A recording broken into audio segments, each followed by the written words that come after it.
Hey guys, Cryptodad here again, and to all of you out there that are involved in self-custody and have purchased hardware wallets, no matter the brand, I applaud you. I'm really happy that you're getting into self-custody and you're learning to use the most secure way of storing your cryptocurrency, a hardware wallet. But you're worried about the wrong stuff. A lot of people are worried about their hardware wallet, whether it's secure or not, whether it's fake or not. They're always asking me if this update or that firmware update is safe or not. There's a lot of things that people are just overly concerned about that are not really security threats. The attack surface is really small and it's not really a big concern. The biggest security risks are the things that people don't realize are security risks. So I want to go over some of that stuff with you guys today. The two biggest security threats are mismanaging your seed phrase. That's that list of words that you write down when you first set up your hardware wallet. And the other one is signing malicious smart contracts on shady websites. So I'm going to talk about these. I'll give you the breakdown of what you should and shouldn't be worried about so you can properly prepare yourself for the real crypto threats out there.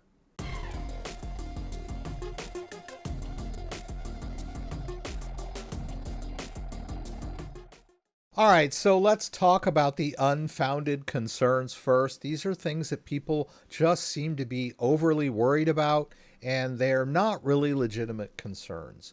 The first two involve fake hardware wallets, like fake hardware wallets in transit or devices being substituted during shipping.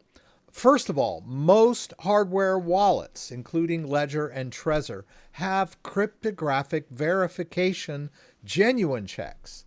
When you connect your device, the device has a cryptographic key on it and it verifies itself on the server of the manufacturer. This is a foolproof verification, cryptographically sound check to make sure that the wallet is legitimate. So if you've got your wallet connected to Ledger Live or Trezor Suite, it's going to run that check. It's going to tell you if the wallet is illegitimate. You will know right away if you have an illegitimate wallet. Second of all, this type of attack is very expensive and requires a high degree of sophistication. Most scammers and hackers are going to go for the low-hanging fruit.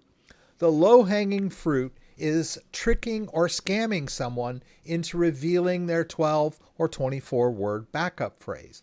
Much easier, much cheaper. So that is the real threat. This thing about fake wallets is just an overly blown concern. And there are a lot of people on Reddit giving security advice that are telling people only buy your hardware wallets directly from the manufacturer. Don't ever use third parties. This is just feeding into that paranoia that people already have. I would be perfectly okay finding a ledger in the gutter and taking it home and connecting it and doing the verification. I know it's legitimate if it passes this check. This whole idea of don't buy your devices on Amazon or Best Buy, it's just plain overkill. All right, now the next one, remote hacks on hardware wallets. This never happens. Hardware wallets are secure. They are tested over and over to resist all types of tampering, whether it's physical or software. There are no remote hacks on hardware wallets. Usually what happens is people get tricked into revealing their seed phrases and their wallets get drained and they just think their hardware wallet got hacked. So people are not remote hacking hardware wallets. A big one, the next one, unsafe firmware or software updates. I cannot tell you how many times people complain to me or ask me, is this firmware update safe? Is this software update safe?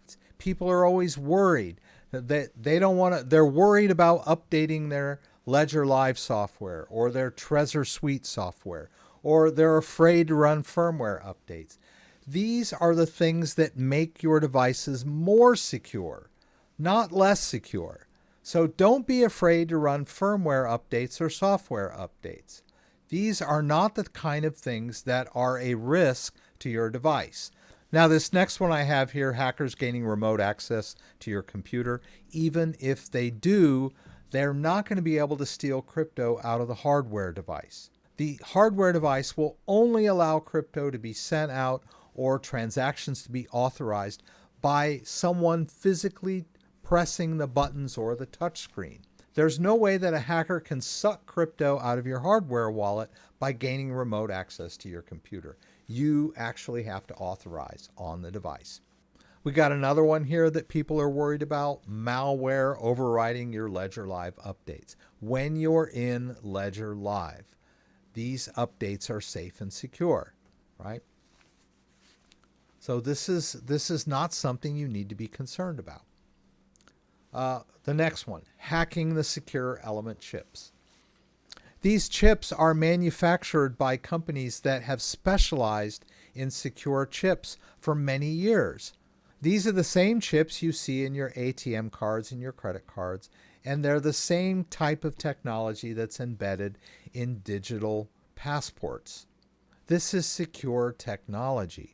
And then this next one about viruses draining hardware wallets automatically, that kind of just goes to the same thing that we've talked about before with hackers gaining remote access to your computer. It's either a hacker or some kind of malicious virus on your computer. There is no way that they can drain your hardware wallet. And then this last one, people are really worried if someone steals their device or if they lose their device that someone will have access to your crypto. These devices have pins, so if the attacker just has the device and doesn't know your pin, the chances of him guessing your pin are astronomical. You only get 3 tries on a Ledger device, and so the chances of someone guessing your pin are just slim to none. All right, let's talk about the real crypto threats that you need to be aware of, that you need to prepare yourself for. The first 2 here are the biggest ones, and then the ones below are sort of variations on those or offshoots of those. So let's hit these top 2. Mismanaging your seed phrase. Either losing your seed phrase, exposing it to scammers, or storing it in insecure locations where someone else might find it. This is the biggest thing. Your seed phrase gives full access to all of the wallets that you create on your hardware device. So if you expose it to someone, they can access all of the crypto you have stored on your hardware device. And you may think your hardware device got hacked. It did not. The seed phrase is there in case your device gets lost or damaged, and you can easily replace your device and restore using that backup phrase. So that backup phrase is there for a reason, but do not expose it, do not lose it, do not give it out. Other people will be able to restore their devices using your backup and will have full access to all of the crypto that you have stored on your hardware device. This is the number one threat to hardware wallet devices, is the backup phrase, right? Mismanagement. Number 2, approving malicious smart contracts. There are so many ways out there that people are getting tricked into authorizing things on their devices. When this happens, the device has not been hacked. The device is operating as designed. The only way that the device can authorize transactions is if the user physically touches the buttons. And when you get tricked into authorizing malicious smart contracts, you are getting hacked, not your device. So this is the thing that you really should be on the lookout for. So approving malicious smart contracts can be related to phishing attacks that I've got here that would take you to a faux website where you would be tricked into authorizing something on your device. Seed phrase scams via screenshot, right? This is related to revealing the seed phrase. Don't take pictures of your seed phrase. Someone might hack your iCloud account and look through your photos and find that picture. So you want to be very careful. Remember, the pictures you take on the phone are automatically uploaded to the cloud. Connecting to fake DApps. This is part of authorizing malicious transactions. And I'm going to give you some examples of fake websites here in the next couple of minutes, right? So don't connect to fake DApps, right? DApps are great. When you connect your hardware wallet, they're very secure. But if you're on a faux website that's not the real one, then you might get tricked into authorizing a malicious smart contract. Revealing your recovery phrase to scammers. We talked about this. It's all part of mismanaging your seed phrase. Scammers are going to call you. Scammers are going to contact you, email you, DM you, all kinds of tricks. They're going to claim that they're there to help you.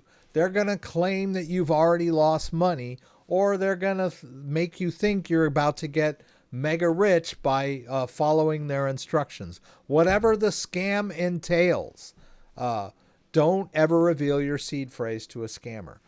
They're going to redirect you to what look like authorized websites where they're going to ask you to type in your seed phrase. Don't do it. This is really how people get hacked, right? So be aware of these types of scams. Storing the seed phrase insecurely, that sort of falls under mismanaging and taking pictures of your seed phrase. Just don't leave them laying around where other people can find them. This one down here, ignoring security checks. There are a lot of usually phone-based wallets that will allow you to skip setting up a PIN or even writing down a backup phrase for convenience. But don't do this. You want to secure that wallet by writing down that seed phrase in case something happens to your phone. So don't skip over the security stuff.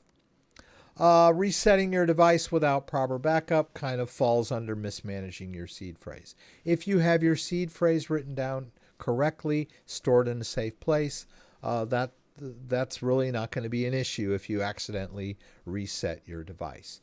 And then this last one here, leaving the wallet exposed. This would be like just leaving your hardware device connected to your computer and then leaving the room or leaving the house where a roommate or someone else might find it, right? All right, now I had talked earlier about the number 2 risk, which is authorizing malicious transactions. This is not going to happen in Ledger Live or Ledger.com. Or even on legitimate dexes, right? People are really paranoid about this kind of stuff. But when you're using legitimate software like Ledger Live or Trezor Suite, you don't have to worry about this kind of stuff. It's when you download a faux version of these official softwares, right? So take a look. Whenever you're directed to a website to download official software, whether it's the initial download or an update, always double check the URLs, make sure they are legitimate, right? They might be have repeating letters, be misspelled, or have dashes, those types of things. Always make sure you're on the legitimate websites, right? Keep an eye out for that. I'm going to talk a little bit about the kind of websites where people get tricked into authorizing malicious smart contracts. And they're generally not just faux official websites, but they can be websites where you've been directed to claim an airdrop or buy some brand new token that's going to moon out. And so you're just filled with greed and you're in a hurry. Another one is claiming NFTs or minting NFTs. So I know these are a little bit sarcastic and funny, but this is really no laughing matter. Be careful of downloading faux software, and also be careful of going to kind of websites where you want to claim an airdrop or mint an NFT. This is risky behavior, and a lot of these websites are there just to trick you into authorizing something on your device. Okay, so I talked about the things that people are overly concerned about and paranoid about and worried about, and kind of dispelled some of those rumors for you. And then I talked about the actual security concerns about the things that are really causing people to lose crypto out there. I hope what I've said today will help you avoid losing crypto. If you have any questions about anything I said, please throw them up in the comments and I'll do my best to get them answered.